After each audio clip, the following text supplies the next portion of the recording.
함께 하나님 말씀 보겠습니다. 구약성경 다니엘서 4장 1절부터 18절까지 말씀 교독하겠습니다. 다니엘서 4장 1절부터 18절까지 말씀입니다. 느부갓네살 왕은 천하에 거주하는 모든 백성들과 나라들과 각 언어를 말하는 자들에게 조서를 내리노라. 원하노니 너희에게 큰 평강이 있을지어다. 지극히 높으신 하나님이 내게 행하신 이적과 놀라운 일을 내가 알게 하기를 즐겨하노라. 참으로 크도다 그의 이적이요 참으로 능하도다 그의 놀라우신 일이요 그의 나라는 영원한 나라요 그의 통치는 대대에 이르리로다. 나 느부갓네살이 내 집에 편히 있으며 내 궁에서 평강할 때에 한 꿈을 꾸고 그로 말미암아 두려워하였으니 곧 내 침상에서 생각하는 것과 머릿속으로 받은 환상으로 말미암아 번민하였노라. 이러므로 내가 명령을 내려 바벨론의 모든 지혜자들을 내 앞으로 불러다가 그 꿈의 해석을 내게 알게 하리. 그때에 박수와 술객과 갈대아 술사와 점쟁이가 들어왔으므로 내가 꿈을 그들에게 말하였으나 그들이 그 해석을 내게 알려주지 못하였느니라. 그 후에 다니엘이 내 앞에 들어왔으니 그는 내 신을 이름을 따라 벨드사살이라 이름한 자, 그의 안에는 거룩한 신들의 영이 있는 자라. 내가 그에게 꿈을 말하여 이르되 박수장 벨드사살아, 내 안에 있는 거룩한 신들의 영이 있은즉 어떤 은밀한 것이라도 내게는 어려울 것이 없는 줄을 내가 아노니 내 꿈에 본 환상의 해석을 내게 말하라. 내가 침상에서 나의 머릿속으로 받은 환상이 이러하니라. 내가 본즉 땅의 중앙에 한 나무가 있는 것을 보았는데 높이가 높더니 그 나무가 자라서 견고하여지고 그 높이는 하늘에 닿았으니 그 모양이 땅 끝에서도 보이겠고 아름답고 그 열매는 많아서 만민의 먹을 것이 될 만하고 들짐승이 그 그늘에 있으며 공중에 나는 새는 그 가지에 깃들이고 육체를 가진 모든 것이 거기에서 먹을 것을 얻더라.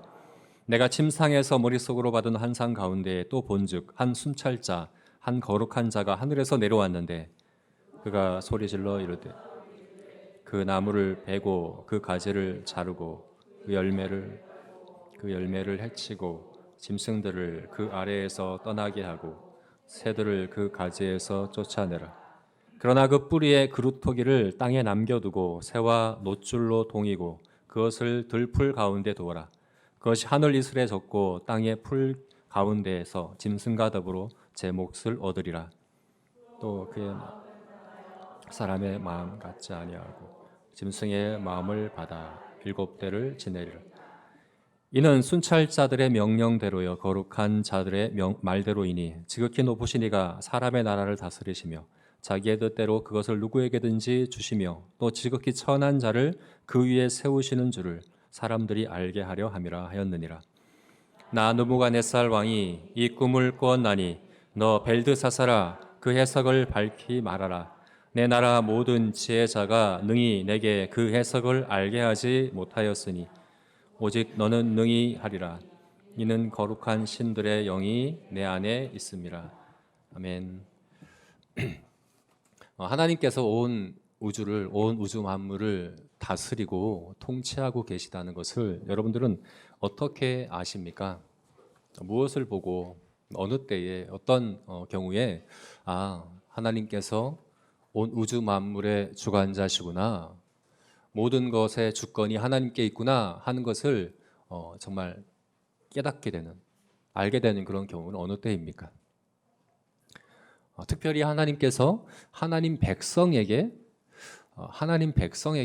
더 특별한 능력을 주시고 지혜를 주시고 그래서 그 중에서 탁월하게 하실 때 하나님께서 다스리시는구나 알 수 있죠. 이게 1장의 내용이었습니다. 또한 하나님께서 어떤 난간에 부딪혀서 인간의 힘과 능력으로는 도저히 해결할 수 없는 그런 문제를 기적적으로 초자연적인 능력으로 해결하게 하실 때 하나님께서 다스리시는구나 알 수 있죠. 이게 바로 2장의 내용이었습니다.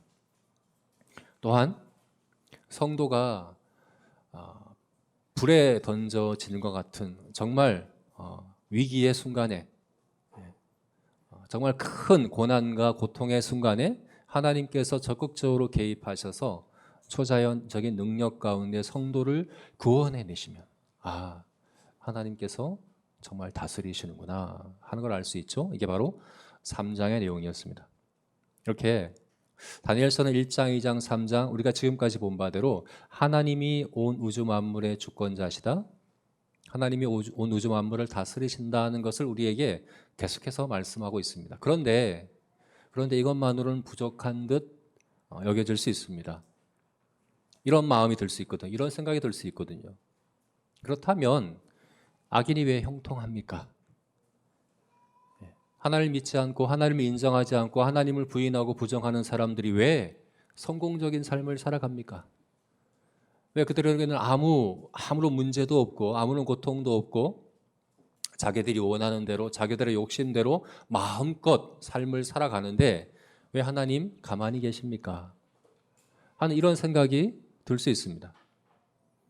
그러면 앞에 이 많은 1장, 2장, 3장에서 보았던 그 많은 일들을 아무리 우리가 많이 경험하더라도 부족해 보입니다. 그렇지 않습니까?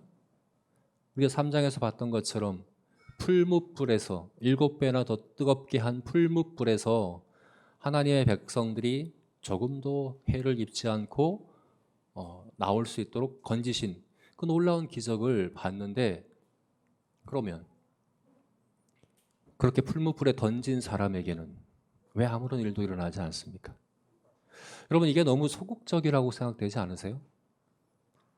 결국 성도를 풀무불에 던진 그 악인에게는 아무런 일도 일어나지 않고 오히려 더 번성하고 더 형통하고 더 성공적인 삶을 살아가고 자기 마음에 원하는 대로 마음껏 행하는데, 하나님이 하시는 이런 기껏 성도들을 그 위기의 순간에 건져내는 일만 하신다면 결국 세상을 다스리는 건 누굽니까? 누가 세상을 주관합니까? 악인이 세상을 주관하는 가운데 하나님이 잠깐 개입하는 것밖에 되지 않는 건 아닙니까? 이것이 성도의 아주 하나님의 주권에 대해서 생각할 때 갖는 의문이죠. 이건 우리만이 아닙니다. 성경에도 보면 대표적으로 시편 73편 말씀이 바로 그 마음을 잘 표현하고 있는 말씀입니다. 한번 볼까요? 73편 말씀 제가 읽겠습니다. 하나님이 참으로 이스라엘 중 마음이 정결한 자에게 선을 행하시나, 정결한 자, 정직한 자 말합니다. 마음이 정직한 자에게 선을 행하시나 나는 거의 넘어질 뻔했도다. 실족할 뻔한 거죠.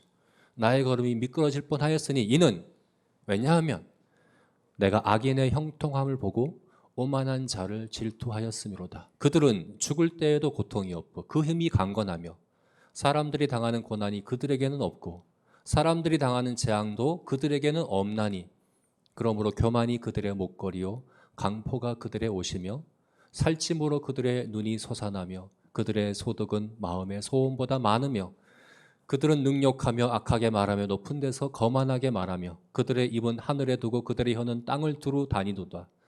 그러므로 그의 백성이 이리로 돌아가서 잔에 가득한 물을 다 마시며 말하기를 하나님이 어찌알랴 지존자에게 지식이 있으랴 하는도다. 볼지어다 이들은 악인일지라도 항상 평안하고 재물은 더욱 불어나도다. 내가 내 마음을 깨끗하게 하며 내 손을 씻어 무지하게 한 것이 실로 헛되도다. 나는 종일 재난을 당하며 아침마다 징벌을 받았도다. 내가 만일 스스로 이르기를 내가 그들에게 말하리라 하였더라면 나는 주의 아들들의 세대에 대하여 악행을 행하였으리이다. 내가 어쩌면 이를 알까 생각한즉 그것이 내게 심한 고통이 되었더니. 이 시편 기자는 그것이 바로 아삽의 시인데 악인의 형통함, 아무런 고통도 없고 불행도 없고 평안하고 죽을 때도 평안히 죽고, 그러면 정말 하나님이 세상을 다스리시는 것이 맞는가? 우리가 마음을 정직하게 그리고 하나님을 주권자로 믿고 신실하게 하나님께 순종하며 살아가는 성도의 삶이 무슨 의미가 있는가 하는 그것이 이 사람에게 시험이 되었습니다. 거의 넘어질 뻔하였다라고 이야기하죠. 여러분, 우리가 지금까지 다니엘서를 보면서 다니엘서의 주제는 명확합니다. 하나님이 주권자시다. 하나님이 다스리신다. 1장부터 계속해서 앞으로도 계속해서 이것을 거듭거듭 이야기할 겁니다. 여러분 이것이 당시 이스라엘 백성들에게 얼마나 큰 위로가 되었겠습니까?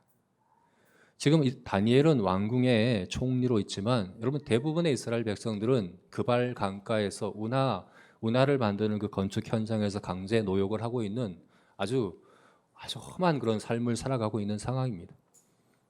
하나님이 다스리시는가? 하나님이 주권자신가? 우리가 지금 당하는 이 고난 가운데 하나님은 어디 계신가? 하는 이것이 다니엘과 세 친구들이 경험한 1장부터 3장까지의 그런 경험들을 볼 때 그들에게 위로가 되었을지 모르겠지만 그런데 왜 바벨론은 그 느부갓네살 왕은 왜 여전히 형통한가? 그에게는 아무 왜 문제가 없는가? 이런 의문이 들지 않겠습니까? 4장 말씀은 바로 그에 대한 말씀입니다. 4장은 앞의 내용들과 조금 다릅니다. 그러니까 2장에서도 비슷한 내용을 봤어요. 2장에서도 이 4장과 비슷하게 느부갓네살이 꿈을 꿨습니다. 그리고 그것을 다니엘이 해석해 주었습니다. 4장도 마찬가지입니다. 그런데 조금 달라요. 2장에서는 그 꿈의 내용이 이 나라들과 제국들과 이 역사 가운데 하나님이 주관하신다는 주권자시라는 것에 대한 거라면 4장은 느부갓네살 왕 개인의 운명에 대한 겁니다. 느부갓네살 개인의 그 운명에 대하여 하나님이 어떻게 역사하시는가에 대한 겁니다. 특별히 지금은 2장과 다르게 비교할 때 4절을 보게 되면 그렇게 말씀하고 있지 않습니까? 나 느부갓네살이 내 집에 편히 있으며 내 궁에 평강할 때에, 지금 어떤 때입니까? 느부갓네살이 편할 때, 평강할 때, 형통할 때이라는 거죠. 2장과는 좀 다르죠. 2장에서도 물론 느부갓네살 왕은 온 그 나라들을 다스리는 제왕이었지만 그때는 통치 초기였습니다. 이제 왕이 된 초기였기 때문에 2장 말씀을 보게 되면 내가 장래일을 생각할 때에 장래일을 고민하고 생각하고 앞으로 어떻게 이 나라를 이 제국을 다스려 갈까 마음에 계획하고 근심하고 고민할 때 꿈을 꿨던 거죠. 근데 지금 4장은 아닙니다. 평안할 때, 만족할 때. 지금은 느부갓네살 왕의 통치 후반부입니다. 이제는 바벨론이 황금기를 열어 이제 모든 정치, 경제, 문화에 있어서 번성하고 정말 그야말로 느부갓네살이 원하는 것들을 다 이루었다라고 만족할 만한 그런 상황입니다. 그건 형통합니다. 그에게는 아무 문제가 없는 듯합니다. 지금까지 그가 원하는 것들을 다 이룬 듯합니다. 하나님이 어디 계실까요? 하나님이 가끔씩 성도들의 어려움 가운데 찾아오셔서 그들을 건지시고 역사하시는 것만으로 충분합니까? 바로 이러한 때에 하나님께서 역사하신 일에 대해서 오늘 4장 말씀이 말해주고 있는 거죠. 여러분 4장 말씀은 이 다니엘서 4장은 조금 이 형식이 특이하죠. 이 4장 전체가 느부갓네살 왕의 조서입니다. 조서라고 되어 있습니다. 조서를 내려놓으라. 근데 사실 조서라기보다는 조서는 왕의 명령서거든요. 근데 사실 여기 명령이 들어있지 않아요. 느부갓네살 왕의 개인적인 간증이 들어있는 공식 서신이라고 보는 게 맞아요. 그래서 서신서의 형식대로 되어 있습니다. 1절부터 3절까지는 첫인사에 해당하죠. 발신인가 수신인가 그리고 문안인사가 1절부터 3절에 있고 마지막 37절에는 끝인사가 있고 4절부터 36절까지가 본론에 해당합니다. 오늘 우리가 18절까지 말씀을 봤는데 오늘 본 말씀은 느부갓네살이 꿈을 꾸고 꿈의 내용을 이야기하고 꿈의 해석을 여러 박수와 술객들에게 그리고 다니엘에게 요구한 곳까지 우리가 지금 끊어서 읽었습니다. 자, 이 말씀을 통해서 하나님께서는 과연 악인의 삶에 어떻게 역사하시는가? 그리고 그 악인의 삶에 역사하시는 것을 통해서 하나님 백성인 이스라엘 백성들에게 그리고 우리들에게 하나님의 주권에 가여 어떻게 말씀하고 있는가를 오늘 본문이 다루고 있다 하는 것입니다. 이 내용을 이제 우리가 더 구체적으로 보기 전에 이런 질문을 또 여러분 던져볼 수 있습니다. 생각해 볼 수 있습니다. 느부갓네살이 악인인가? 그죠? 느부갓네살이 악인이라고 우리가 봐야 하는가? 느부갓네살은 회심한 성도라고 봐야 되지 않을까?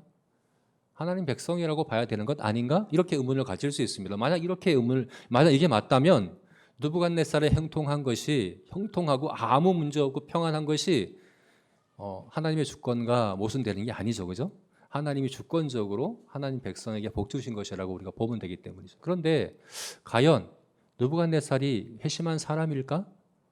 이렇게 생각해 봐야 합니다. 먼저 느부갓네살이 회심한 사람 아닌가라고 생각할 만한 근거들이 사실 성경에 있죠. 일단은 느부갓네살은 하나님의 주권에 대하여 고백합니다. 2장 47절에 다니엘 앞에 엎드려서 그거 고백했던 게 뭡니까? 너희 하나님은 모든 신들 중에 신이요 왕들의 주제이시다. 하나님의 주권을 정확하게 고백했습니다. 그리고 그 제왕이 포로 소년에게 엎드려 절을 할 만큼, 그죠? 그것이 거짓된 게 아니죠. 진실한 고백으로 그렇게 자기 신앙을 고백했습니다. 자기의 꿈의 내용과 꿈의 해석을 정확하게 이야기하고 있는 그 다니엘 앞에 너희 하나님은 은밀한 것을 드러내시는 참 하나님이시다, 참 신이시다 고백했습니다.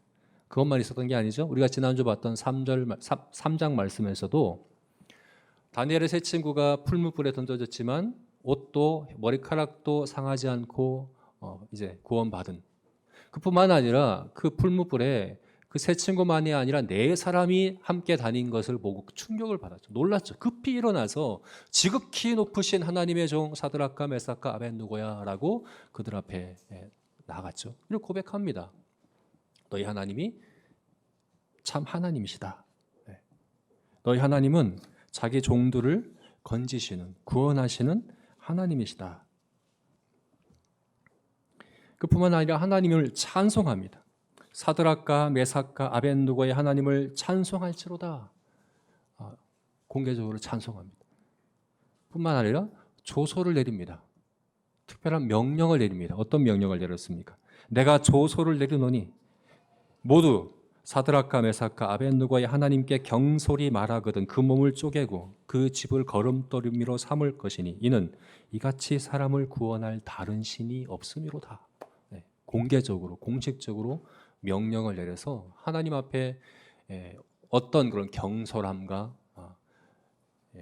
함부로 하나님께 대하는 것을 엄벌로 이제 형벌을 내리겠다라고 명령을 내릴 만큼, 여러분 이 정도면 하나님의 주권을 고백하고 있죠. 정확하게 고백하고 있죠.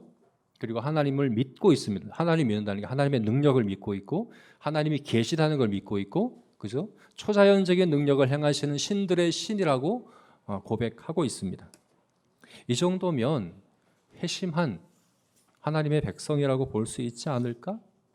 과거에 어떤 잘못을 저질렀더라도 이미 이 정도면 회개했고 자기 잘못을 뉘우쳤고 그래서 하나님을 믿고 열심히 따르는 하나님의 백성이라고 봐야 되는 것 아닌가?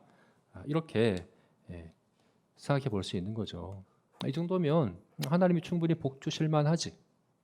이 정도로 하나님을 고백하는데 믿는데 이런 생각을 여러분 할 수 있다는 거죠.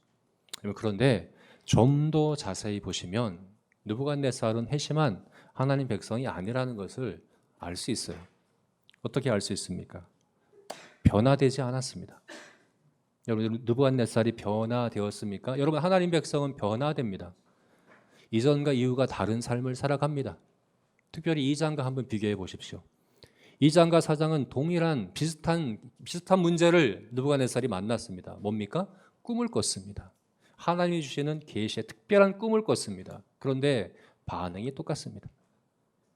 2장에서도 그는 번민하여 잠을 이루지 못하며 두려워 떨었습니다. 불안해했습니다. 온 세상을 다스리는 통치하는 그 능력과 영향력과 지위를 가진 자기 마음대로 온 세상을 주관하는 그 왕이 왜 그렇게 두려워하고 번민합니까? 우리 2장을 나눌 때 이것이 하나님과 상관없는 삶을 살아가는 사람의 어쩔 수 없는 한계라고 말씀드렸습니다. 여러분, 하나님 없이 살아가는 삶은 아무리 왕이라도 그 마음 중심에 있는 번민을 해결할 길이 없습니다. 근데 오늘 4장에서도 꿈을 꾸지만 동일합니다. 똑같이 또 번민하고 두려워하고 있다는 것을 보게 됩니다. 여러분, 그가 하나님을 믿는다 고백했고 하나님의 주권을 인정했고 그렇게 하나님께 회심했다고 한다면 이제는 달라져야 하는 것 아닙니까? 이제는 하나님 없는 삶이 아니지 않습니까? 게다가 이전보다 훨씬 더 나은 형편이지 않습니까? 이전에는 이제 통치 초기여서 걱정할 것도 많고 근심할 것도 많고 계획할 것도 많은 그런 상황이었다고 한다면 지금은 그렇지가 않아요. 예. 사실 황금길을 열고 이제는 정말 다 이뤘다 할 만큼 그런 이제 만족한 상황입니다. 특히 이 4장 말씀은 이 바벨론의 고대 7대 불가사의에 두 개의 건축물이 있는데 그 두 개의 건축물을 건축한 시점 아마 그때쯤일 거라고 추측을 합니다. 네. 그런 상황이에요. 다 이런 상황이에요. 근데 왜 두려워합니까? 왜 이렇게 번민합니까? 자기 뜻대로 모든 걸 할 수 있는 왕이 왜 두려워합니까? 뿐만 아니라 이 두려움을 해결하는 방식에 있어서도 어떻습니까? 이 꿈을 누구에게 해석해 달라고 이야기합니까? 다니엘에게 먼저 해석해 달라고 하지 않습니다. 누구를 먼저 찾았습니까? 박수와 술객과 다른 모든 바벨론의 지혜자들을 먼저 찾았습니다. 그들에게 이 꿈을 얘기하고 해석해 달라고 구했습니다. 왜 이렇게 할까요? 여러분 9절과 18절을 보게 되면 느부갓네살은 분명한 확신이 있었는데 다니엘은 이 꿈을 정확히 해석할 수 있다는 확신이 있었습니다. 다니엘만은 내 꿈을 정확하게 해석해 줄 수 있다는 확신을 분명히 갖고 있었던 느부갓네살이 왜 다니엘을 먼저 부르지 않았을까요? 다른 박수들, 다른 술객들, 다른 지혜자들을 왜 먼저 찾았을까요? 여러분 이것은 전형적인 다신론을 믿는 그 사람의 태도라고 볼 수 있는 거죠. 하나님만 믿는 것이 아니라 이 신도 저 신도 모든 신들을 다 믿는 그런 하나님을 인정합니다. 하나님을 믿습니다. 그러나 하나님만 믿는 건 아닙니다. 여러분 다신론적인 태도를 가질 때 어떻습니까? 하나님을 믿되 철저히 자기중심적입니다. 내 필요를 위해서 내 문제 해결을 위해서 믿는 거죠. 이 문제에서는 이 신을 찾고 저 문제에서는 저 신을 찾고 이 신은 골짜기의 신이고 이 신은 산의 신이고 이 신은 전쟁의 신이고 이 신은 농사의 신이고 이 신은 출산의 신이고 다산의 신이고 자기 필요에 따라 자기 입맛에 맞게 신들을 찾아갑니다. 지금 느부갓네살이 그런 태도로 지금 하나님께 대하는 것 아니겠습니까? 그래서 다니엘에게 거리감을 둡니다. 다니엘을 먼저 찾지 않아요. 왜 다니엘을 먼저 찾지 않았을까? 사실 이 다니엘에 대한 거리감은 하나님께 대한 거리감이라고도 볼 수 있습니다. 여러분 하나님은 다른 신들과 다르죠. 하나님을 믿고 고백하면 하나님만 인정하고 믿고 섬겨야 합니다. 그게 부담일 수 있어요. 다른 신을 섬기는 것과는 다른 차원의 부담입니다. 여러분 다른 신은 제사 드리고 신이 원하는 걸 갖다 바치는 것 외에 다른 건 요구하지 않습니다. 제사 드릴 때 말고 평소 삶에서 어떤 생각을 갖고 살아가고 어떤 마음으로 살아가고 어떤 행위를 하든지 관여하지 않습니다. 그러나 하나님은 그렇지 않습니다.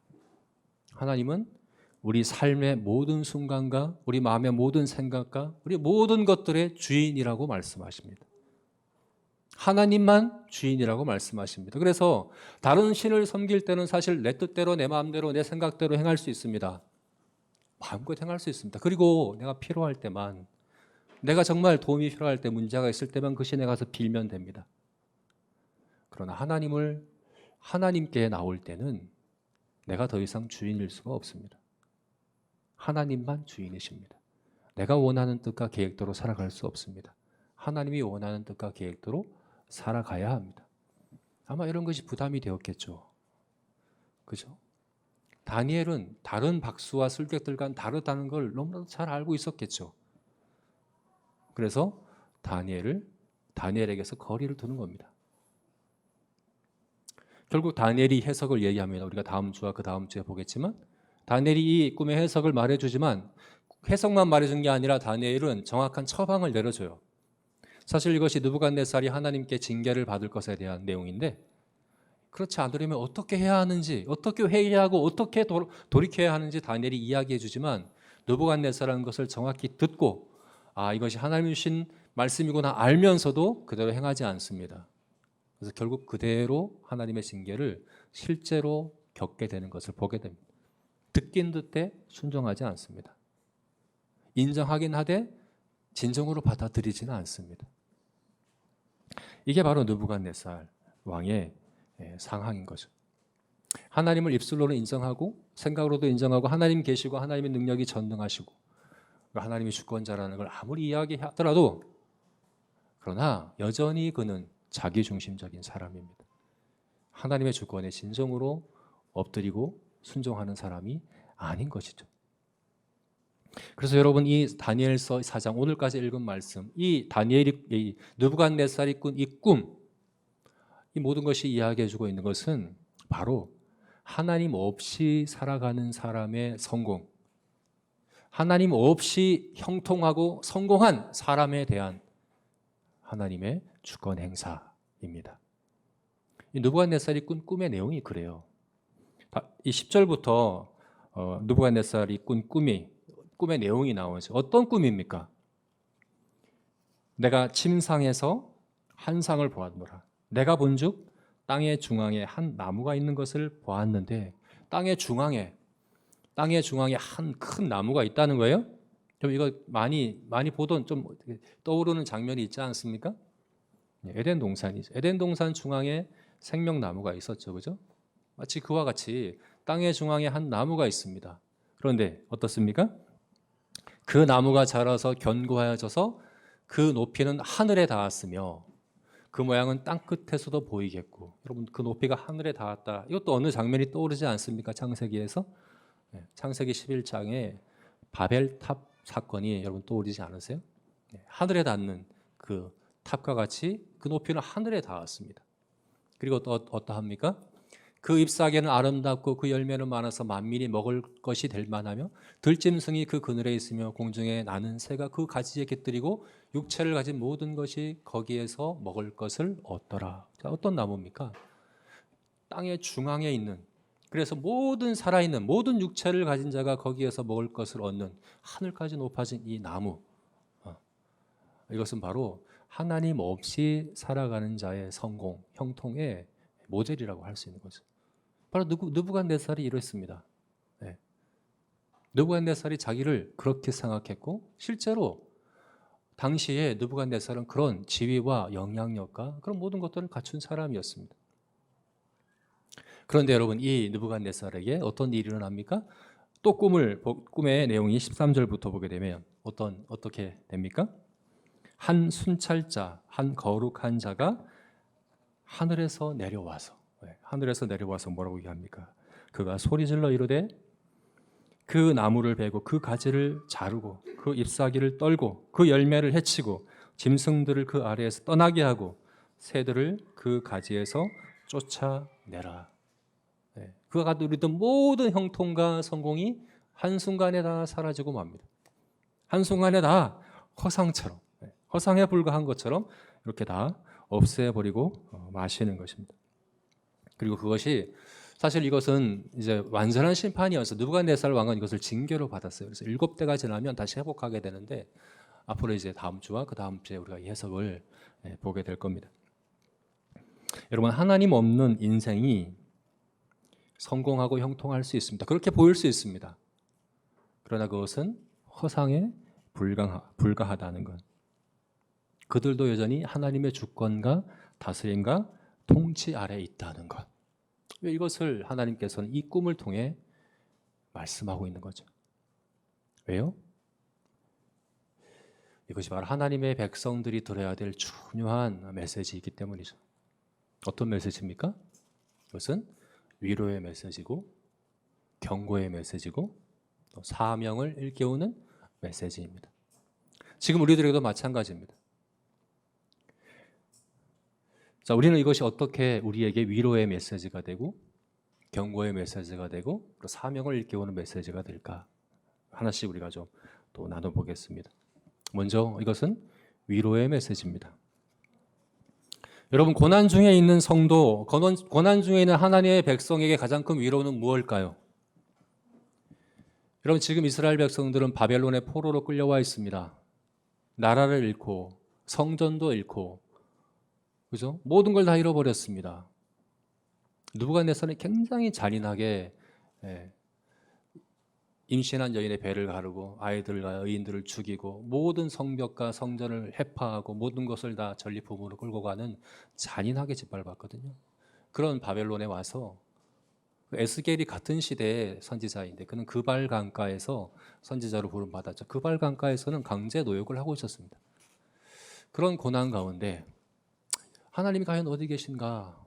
이 고난의 의미가 의미와 목적이 무엇인가? 왜 저 나부갓네살 왕은 형통한가? 왜 끝까지 형통하기만 한가? 이런 의문 가운데 있을 때 하나님이 이들에게 주신 위로의 메시지는 뭡니까? 하나님이 주시고자 하는 위로의 메시지는 뭡니까? 하나님이 다스리신다는 겁니다.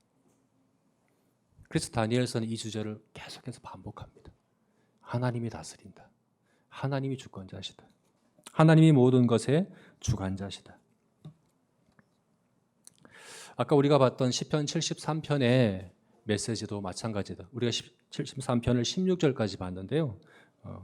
다시 28절까지를 봤으면 좋겠습니다. 17절부터 28절까지 말씀 제가 읽겠습니다. 하나님의 성소에 들어갈 때야 내가 그들의 종말을 내가 깨달았나이다. 악인의 그 형통함 때문에 마음이 어렵고 넘어질 뻔한 그런 이제 고통 가운데 있던 그 이제 시편 기자가 성소에 들어갈 때야 악인들의 종말을 깨닫게 됩니다. 주께서 참으로 그들을 미끄러운 곳에 두시며 파멸에 던지시니 그들이 어찌하여 그리 갑자기 항폐하게 되었는가 놀랄 정도로 그들은 전멸하였나이다. 주여 사람이 깬 후에는 꿈을 무시함 같이 주께서 깨신 후에는 그들의 형상을 멸시하리이다. 한순간에 마치 꿈처럼 지난 꿈처럼 허상처럼 다 사라지고 말 것이라는 그들의 종말을 알게 되었다는 겁니다. 내 마음이 산란하며 내 양심이 찔렀나이다. 내가 이같이 우매무지함으로 주 앞에 짐승이 오나 내가 항상 주와 함께하니 주께서 내 오른손을 붙드셨나이다. 주의 교훈으로 나를 인도하시고 후에는 영광으로 나를 영접하시리니 하늘에서는 주 외에 누가 내게 있으리요 땅에서는 주밖에 내가 사모할 리 없나이다. 내 육체와 마음은 쇠약하나 하나님은 내 마음의 반석이시요 영원한 분기시시라. 무릇 주를 멀리하는 자는 망하리니 음녀같이 주를 떠난 자는 주께서 다 멸하셨나이다. 하나님께 가까이함이 내게 복이라. 내가 내 주 여호와를 나의 피난처로 삼아 주의 모든 행적을 전파하리이다. 여러분 이것이 느부갓네살의 이 꿈의 해석과 꿈의 성취를 통해서 선포하신 하나님의 메시지입니다. 결국 이 꿈에서 계속해서 반복되고 있는 메시지는 뭡니까? 3절과 17절과 25절과 35절과 37절에 계속 반복되는 메시지는 그의 나라는 영원하고 그의 통치는 대대에 이른다. 하나님이 다스리신다. 하나님이 통치하신다 하는 것입니다. 왜 그렇습니까? 이것이 하나님 백성에게 주는 참된 위로의 메시지이기 때문에 그렇습니다. 하나님은 느부갓네살 왕을 통해서 그를 이렇게 징계하시고 치시고 그의 입술을 통해 이 하나님의 주권을 고백하게 하심으로 고난받는 하나님 백성이 이 메시지를 듣기 원하신 것이죠. 여러분의 가장 큰 위로의 메시지는 뭡니까? 지금 여러분의 삶이 어떤 고난의 중에 있든 아니면 그냥 평안 가운데 있든 우리의 삶에서 가장 큰 위로의 메시지는 무엇입니까? 하나님 이것이 우리의 가장 큰 위로의 메시지기를 원하십니다. 시편 기자와 같이 성소에 가서 하나님을 높이고 예배할 때 내가 깨달았노라. 그들의 종말을 깨달았노라.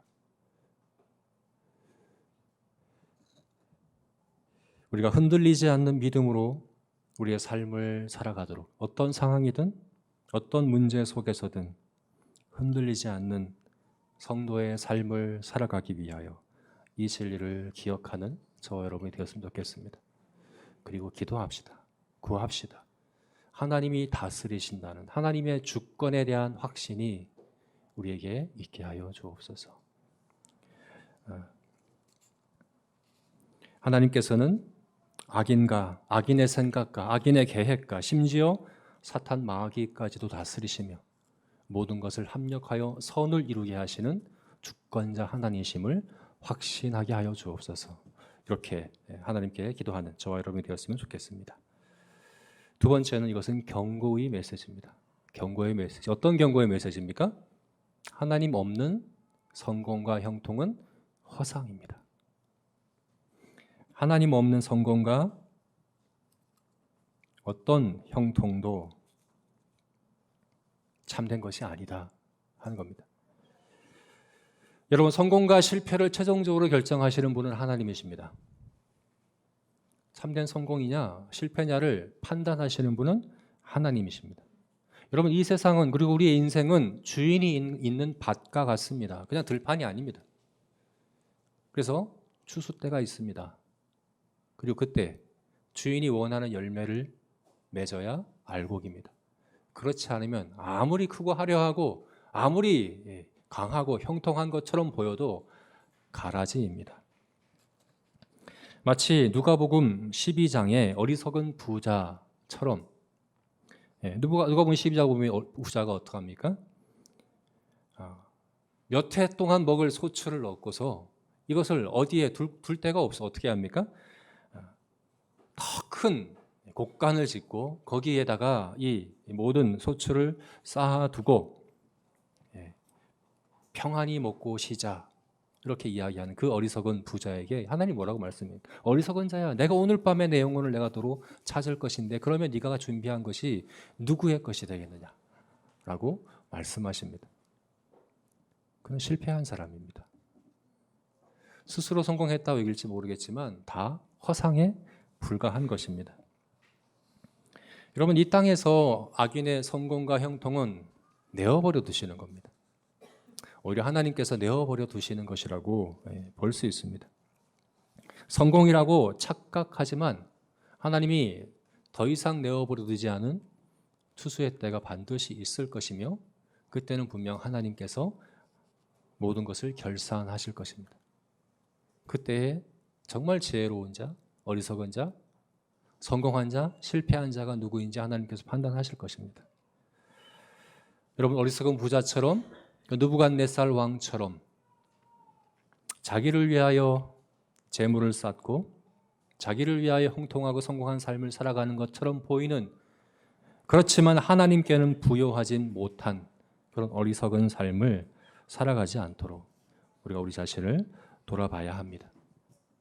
하나님을 기쁘시게 하는 열매를 맺는 삶이야말로 성공한 삶입니다. 하나님의 주권과 통치 아래 순종하는 그것이야말로 참된 형통입니다. 저와 여러분이 그와 같기를 주님의 이름으로 축원합니다. 마지막 세 번째로는 이것은 우리에게 사명을 일깨워줍니다. 사명을 일깨워줍니다.